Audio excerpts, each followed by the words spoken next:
que eu estou ensinando aqui é um método racional para você encontrar verdadeiramente um marido ou uma esposa que tenham todos os requisitos para o matrimônio funcionar, inclusive uma forte atração física também. Esses passos, então, quando a gente aplica com consideração, com autenticidade, a gente pode promover uma forte base de reciprocidade afetiva dentro do contexto do cortejo, tá? Contribuindo fortemente para um relacionamento saudável e equilibrado.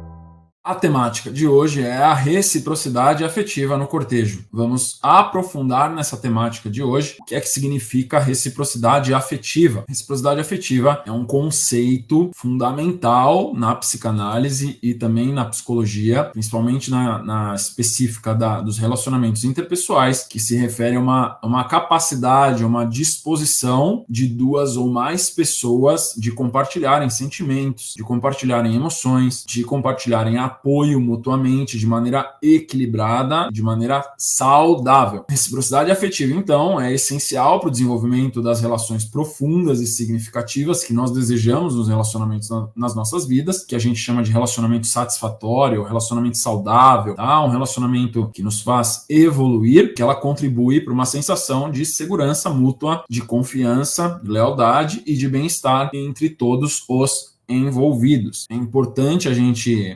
notar e pontuar que a reciprocidade afetiva não pertence apenas ao reino do relacionamento conjugal. A reciprocidade afetiva é um princípio relacional e ele é muito importante em todos os relacionamentos interpessoais das nossas vidas. Então, 5 princípios estruturantes da reciprocidade afetiva é empatia, é a capacidade de me colocar no lugar do outro, entender as emoções do outro. A comunicação efetiva, que é uma comunicação focada em resultado, em resolução de problema, de esclarecimento, de solução de confusão. O respeito mútuo, onde eu respeito a individualidade minha, respeito a individualidade do outro também. A vulnerabilidade consciente, eu exponho uma vulnerabilidade para ver como a outra pessoa vai se portar e vai lidar com essa vulnerabilidade. Ela vai acolher, ela vai rejeitar, ela vai me atacar por achar que é uma fraqueza, tá? Por isso vulnerabilidade consciente, para eu conseguir medir a profundidade do nível de conexão afetiva que eu estou disposto a ter. E quinto, um senso de equilíbrio e um senso de justiça ou bom senso para entender que cada pessoa retribui afeto de maneiras diferentes. Tem muita pessoa que sofre porque acha que, mas eu fiz um carinho, ele não me devolveu, ela não me devolveu. Tudo bem, mas ela te deu atenção, ele te deu atenção, né? Eu dei um presente, ele não me deu um presente. Tudo bem, mas ele esteve ali com você, ele demonstrou através de um ato de serviço que ele fez para você ou ela fez para você, que as pessoas demonstram afeto de maneira diferente. Então, o bom senso é para a gente traduzir o Google Tradutor na nossa mente, no nosso coração, para conseguir interpretar da maneira correta a intenção nobre de afeto que o outro está projetando em nós. Eu vou aprofundar mais aí agora na parte do cortejo, na reciprocidade afetiva no cortejo. A gente pode concluir que a reciprocidade afetiva, ela não é apenas uma troca emocional. Ela é uma abordagem muito profunda e respeitosa para uma construção e para uma manutenção dos relacionamentos interpessoais saudáveis e que é extremamente enriquecedora para as pessoas que pagam o preço do sacrifício para fazer a reciprocidade afetiva acontecer. Vamos abordar um pouquinho sobre os fundamentos que estão por trás do princípio da reciprocidade afetiva, a reciprocidade afetiva conjugal. Então, a gente pode dizer que nós temos 3 fundamentos principais da reciprocidade afetiva conjugal. A primeira delas é a comunicação aberta e honesta. A segunda é o respeito e a consideração mútuo. E a terceira é a empatia dentro do processo de conhecer o pretendente dentro do cortejo. Vamos falar da primeira. Comunicação aberta e honesta é você basicamente discutir com a comunicação eficaz, focada em resultado. Por isso que eu falo que quando você vai conhecer um pretendente, você tem que usar de racionalidade. Não é para usar de paixão, não é para usar de instinto, é para usar de um método estruturado, que é o vestibular dos 4 pilares mais a sutil arte de atrair, para que você conheça verdadeiramente a outra pessoa de uma maneira racional, tá? E você vai ter uma clareza muito grande do nível de maturidade que essa pessoa possui. Eu vou usar uma comunicação eficaz, tá? E essencial para expressar interesse, expressar intenções, expressar sentimentos, tá? Promovendo uma conexão autêntica e verdadeira. Isso a gente pode fazer um análogo com o princípio da verdade que eu falo tanto e falo sempre sempre no meu canal, que é a verdade, respeito e diálogo, os 3 princípios relacionais. Aqui a gente está claramente vendo o princípio da reciprocidade afetiva aplicado ao primeiro princípio relacional, que é o princípio da verdade. O segundo fundamento da reciprocidade afetiva, nós podemos dizer que é o respeito e a consideração mútuos.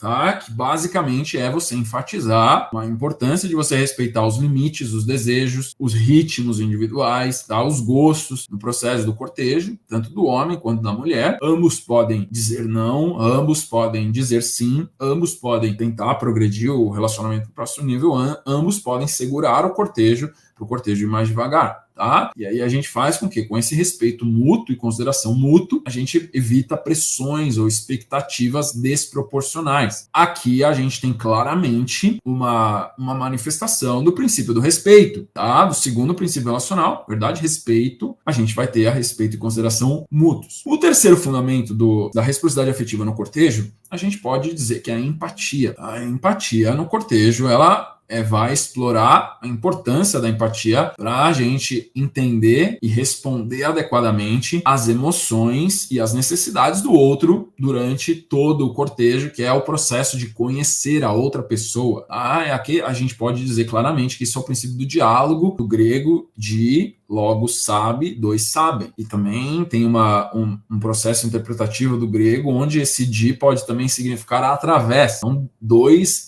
sabem através. Então, dois que se atravessam ou dois que sabem.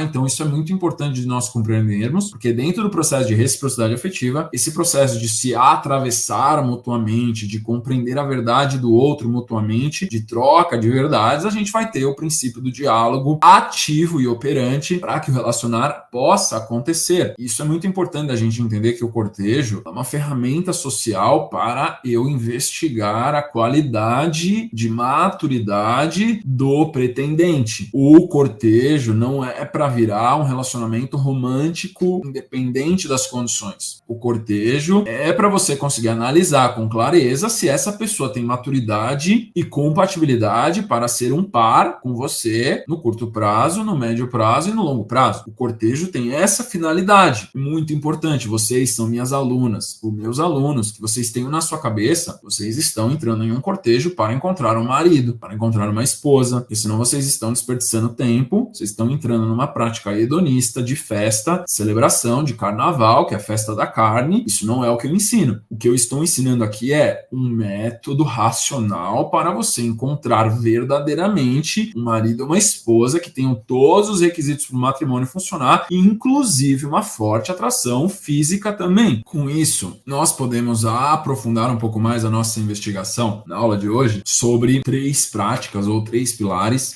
para que a gente aplique na prática a reciprocidade afetiva no cortejo, tá? E como é que a gente pode traduzir todos esses conceitos para uma prática, para um plano de ação. O primeiro deles, que eu vou passar para vocês como um aprendizado, é, sem dúvida alguma, a identificação dos sinais de reciprocidade. O que significa isso? Significa que eu preciso ficar muito atento, muito atenta a reconhecer sinais verbais, a conhecer sinais não verbais de interesse, tá? De reciprocidade por parte da outra pessoa, do pretendente ou da pretendente. Tá? O que significa isso? Que eu tenho que ter uma leitura de uma linguagem verbal ou de uma linguagem não verbal. Isso é o que na psicologia a gente chama de estado de rapport presente. Rapport é um estado de conexão de alma. Você vai conseguir saber se teve rapport, se teve distorção temporal. Tá? Se vocês tiveram um processo de conexão, de conversa, onde vocês sentiram que o tempo voou, é altamente provável que vocês tiveram um momento de rapport. Isso já é um forte indicativo de um sinal de reciprocidade, porque a gente só entra em rapport em quem a gente acha muito interessante, a outra pessoa também nos acha muito interessante. Tá? Então, o rapport é um forte indicativo de sinal de reciprocidade no início do cortejo. Um segundo ponto prático para que nós identifiquemos a reciprocidade afetiva na prática do dia a dia, é um equilíbrio entre dar e receber. Tá? A gente precisa discutir sobre a importância de um equilíbrio saudável entre você dar atenção, você receber atenção e receber, dar atenção e afeto, e receber atenção e afeto do pretendente que é a pessoa que está ali interagindo com você no momento, tá? Então eu preciso, de maneira com bom senso, com senso de justiça, com equilíbrio, isso são princípios de virtudes, tá? Isso significa que eu já tenho que ter uma certa maturidade, um processo de autoconhecimento e desenvolvimento, onde eu consigo identificar se eu estou dando e recebendo na mesma quantidade que a outra pessoa está dando e recebendo, sendo que as trocas dinâmicas afetivas não acontecem na mesma linguagem, com trocas de linguagens de amor, um dá atenção, o outro dá toque físico, o outro dá presente, um outro vai fazer um ato de serviço. Então tem muitas linguagens de amor envolvidas aí e a gente precisa estar vigilante para que esse dar e receber dinâmico da reciprocidade afetiva esteja acontecendo verdadeiramente dentro dessa complexidade que é o relacionar humano. E um terceiro ponto que a reciprocidade afetiva está sendo praticada no cortejo é, obviamente, uma capacidade de resolução de conflitos e de mal entendidos. Quando nós conseguimos resolver conflitos que foram estabelecidos, né? E a gente consegue voltar para um estado de bem-estar mútuo. Isso é uma evidência de que a reciprocidade afetiva está sendo respeitada e seguida dentro do cortejo, tá? Então, independente de discordâncias ou de pontos de vistas adversariais, o casal, os pretendentes em questão, eles conseguem encontrar um ponto de diálogo e de respeito mútuo, onde ambos, com empatia, conseguem navegar essa discordância e achar um terreno em comum, onde existe uma conclusão, uma dissolução desse conflito ou desse mal-estar, tá? E eles encontram um novo estado de convivência e de bem-estar dentro do processo de harmonia e de cortejo. Não é porque existe uma discordância que o cortejo não deve prosseguir. Na verdade, o próprio processo de encontrar uma discordância, que é natural acontecer isso no matrimônio, no casamento, e você conseguir lidar com essa discordância é um indicativo de que esse casal tem um alto potencial de dar certo. Com isso, eu trouxe aqui 5 passos práticos para que vocês possam implementar a reciprocidade afetiva na vida de vocês, tá? Isso vocês podem fazer quem está em relacionamento também, bom? Mas se você estiver solteira ou solteiro e você estiver iniciando um processo de cortejo, você tem um pretendente, uma pretendente, você pode usar esses 5 passos, assim como se você estiver namorando, assim como se você estiver noiva, se você estiver noivo, se você estiver casado ou casada, você também pode fazer isso para aumentar a reciprocidade afetiva. Isso vai aumentar a qualidade do seu relacionar, sem dúvida alguma, porque a reciprocidade afetiva é um princípio relacional. Quando você respeita esse princípio,